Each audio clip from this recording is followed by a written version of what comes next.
Welcome to Entry Point Faith. Join us each week to discover fresh meaning in the world and find faith your way. Now, here is Pastor Nancy Lafferty. So, would you like to know what it takes to be successful? 10 years ago, organizational psychologist Adam Grant wrote a book called Give and Take. The book details Grant's research on professional success. Grant studied 3,500 businesses over a period of 7 years, and his research has shed light on a crucial element of success, debunking some of our cultural myths. So Grant writes these words: according to conventional wisdom, highly successful people have three things in common: motivation, ability, and opportunity. If we want to succeed, we need a combination of hard work, talent, and luck. But there is a fourth ingredient, one that is crucial but often neglected. Success depends heavily on how we approach our interactions with other people. Every time we interact with another person, we have a choice to make. We can claim as much value as we can, or we can contribute value without worrying what we get in return. In other words, we can take from every interaction, or we can give in an interaction. Takers have a distinctive signature. They like to get more than they give. They tilt reciprocity in their own favor, putting their own interests ahead of the needs of others. Takers believe the world is competitive. They feel that in order to succeed, they need to be better than everybody else. And so to prove their competence, they self-promote, and they make sure that they get plenty of credit for their efforts. In contrast, givers tilt reciprocity in the other direction, preferring to give more than they get. While takers tend to be self-focused, paying more attention to what other people can offer to them, givers are other-focused, paying more attention to what other people need from them. Now, these preferences are not about money. Givers and takers aren't distinguished by how much they donate to charity or to the compensation that they command from their employers. Rather, givers and takers differ in their attitudes and their actions toward other human beings. When takers walk into an interaction, they are trying to get as much as possible, and they are trying to contribute as little as possible. Givers look to help other people. Givers prefer to be on the contributing end of every interaction. Now, in the research, Grant discovered that both givers and takers can indeed achieve success. In fact, his research revealed that in the most successful companies, most of the people who work at the bottom of the success ranking are givers.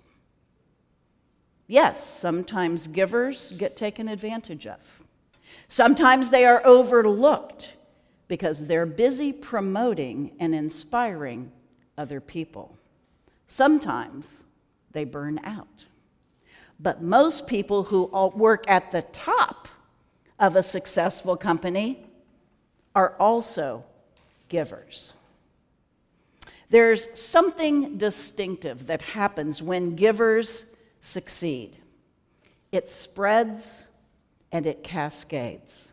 When takers win, there's usually someone who loses. Research shows that people tend to envy successful takers, and they look for ways to knock them down a notch. In contrast, when givers win, People are cheering for them. People are rooting for them and supporting them rather than looking for a chance to knock them down.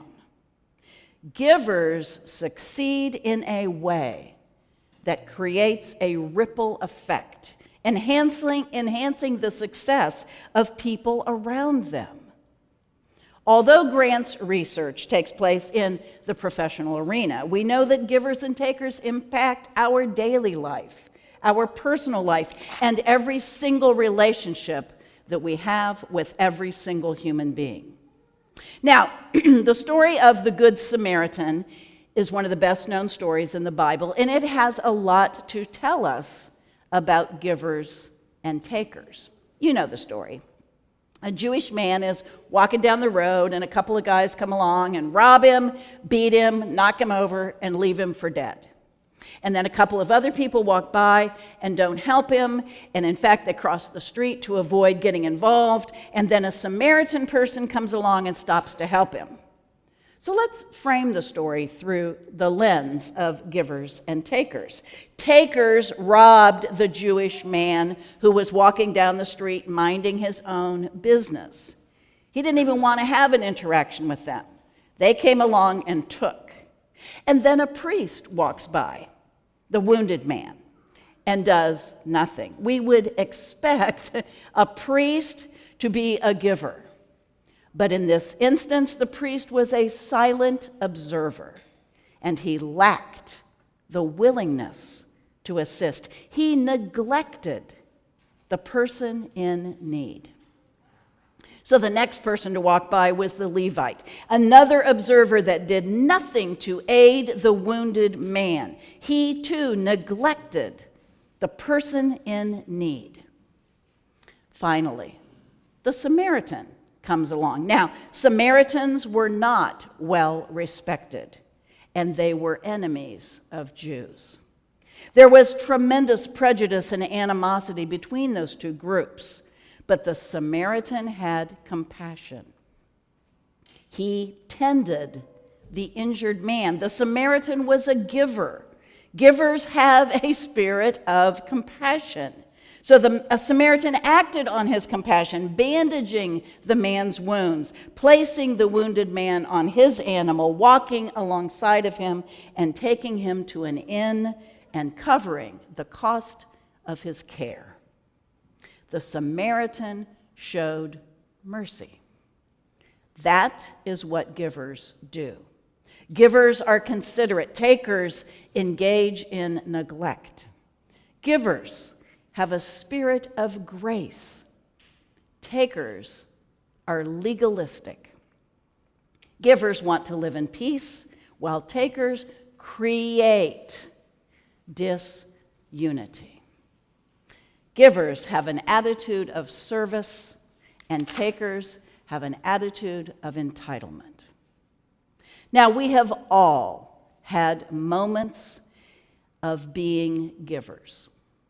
We have also all had moments of being takers. We are all aware of what it feels like after we have taken and after we have given. We all know that good feeling that we get when we give of ourselves, when we behave compassionately, when we stop to help somebody on the side of the road that has a flat tire or needs assistance, or perhaps we help a lost child get reunited with his mother in a crowd, or maybe when the clerk at the store gives us too much money when we use cash, and then they give us too much money back, they give us too much change, and then we give back the excess. We suddenly feel better. It feels good. It renews us. It refreshes us to do good things. We believe in things again when we have that feeling. And it refreshes others around us. Givers have a spirit of generosity. And in Proverbs, we find this verse: a generous person will prosper. Whoever refreshes others will be refreshed. So one small act of kindness changed British writer Bernard Hare. in 1982, when he was a student living north of London. The police knocked on his door, but he didn't answer because he hadn't paid his rent for several months, and he figured the police were there to evict him. But after the police left, Bernard got to thinking about his mother, whose health was not good. And maybe the police were there to say something to him about her. And so he went downstairs, 1982, and went to the phone booth near his apartment. And sure enough, when he called home, his father said, "You need to get home." So Bernard got to the railway station but discovered he had missed the last train. He could get to Peterborough, but he would miss the connecting Leeds train by 20 minutes.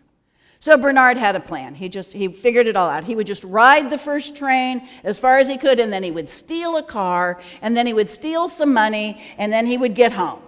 He knew from the sound of his father's voice his mother would not live to see the next day. He had to get home.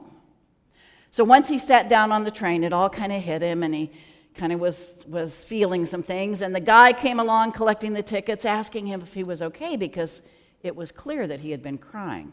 "Of course I'm okay. Why wouldn't I be? What's it got to do with you in any case? Just run along, old man." "Well, you look awful. Is there anything I can do?" "Yeah, get lost, mind your own business." The guy sat down right next to him and said, "Look, if there's a problem, I'm here to help you. That's what I get paid for." So Bernard realized that the only way to get rid of this guy was going to be to tell him the truth. "Look, my mom's in the hospital, dying. She's not going to make it through the night, and I'm going to miss the connection to Leeds. I don't even know how I'm going to get home."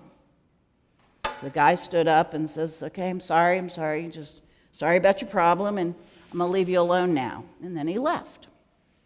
10 minutes later, the man comes back.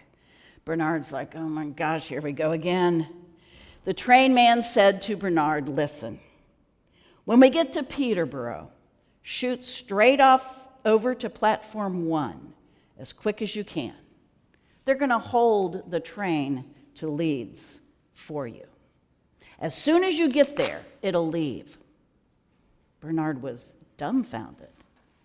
He immediately felt guilty. He had been so mean to this man. But what a compassionate gesture. He blurted out, I wish I had some way to thank you. I truly appreciate what you have done for me." "Not a problem.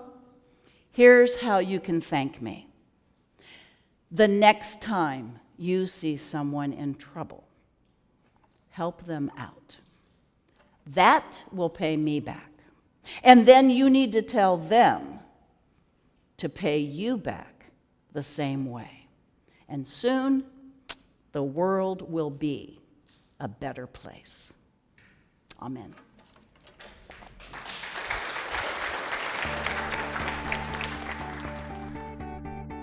Thanks for listening in on this week's discussion on Entry Point Faith.